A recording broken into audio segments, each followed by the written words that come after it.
everyone, and welcome into GCTV. My name is Alyssa Lang, joined by Chris Clark here at Williams-Brice Stadium. This Saturday, the Gamecocks will host Mississippi State. Chris, let's talk about the Mississippi State Bulldogs. Who are some players on their offense and defense that the Gamecocks need to look out for? Well, offensively, a couple guys to watch. Dak Prescott, their quarterback, is a guy who can move around some, has rushed for a good amount of yards this season. Isn't a huge passing threat, but is still a guy that the Gamecocks are going to have to account for in Dan Mullen's offense. Also, Jamion Lewis, he's sort of a do-it-all guy for Mississippi State. He can return kicks, he can return punts. Hasn't had any big plays there this season, but he has had some in the past. He's a slot receiver who's about 5'9". But he's got some rushing touchdowns this year. He's got some passing touchdowns, actually 2 passing touchdowns on 2 attempts. And their quarterback, Prescott, has 2 receptions for touchdowns. So he's a guy that can catch the ball, can run it, can make things happen in special teams.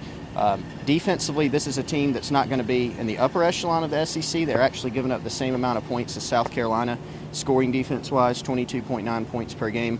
So it's a solid group, but not a great group, and a group that maybe South Carolina can take advantage of here at home at Williams-Brice Stadium. So not a terrible Mississippi State team, but also not a stellar one either. So what is something that the Gamecocks would need to make sure that they do to come away with the victory? I think the biggest thing is just going to be focus. This Mississippi State team, as you pointed out, they haven't been great this season, but they've been competitive in some games. They lost, I think, 21-3 to Oklahoma State, first game of the season. They kept it very competitive at Auburn, who, of course, is a top 10 team now. Lost by 4 points there, held Auburn to just 24 points. Then they got blown out by LSU, gave up 51 points. They've been pretty inconsistent, sort of like South Carolina has. But the Gamecocks need to come home, stay healthy, don't turn the ball over like we saw in some of the games that they've struggled in.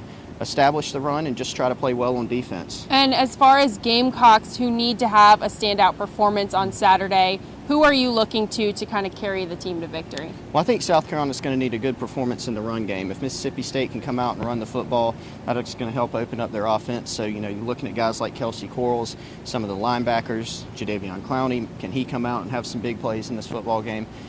Offensively, Mike Davis, of course, he's always a key cog in this offense. Can he play well? Demir Byrd, Bruce Ellington, those guys, all the normal cast of characters that you see on offense, I think, need to have good games. And the biggest thing is South Carolina just has to take care of the ball.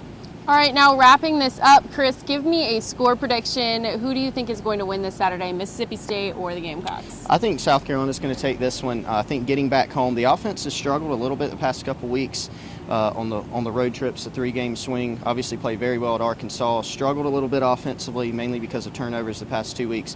I think South Carolina's going to turn it around offensively in this game.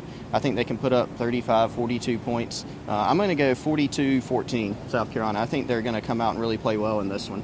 All right, well, that will do it for this episode of GCTV. Be sure to check out GamecockCentral.com for all of your Gamecock athletic needs, and we will see you next time.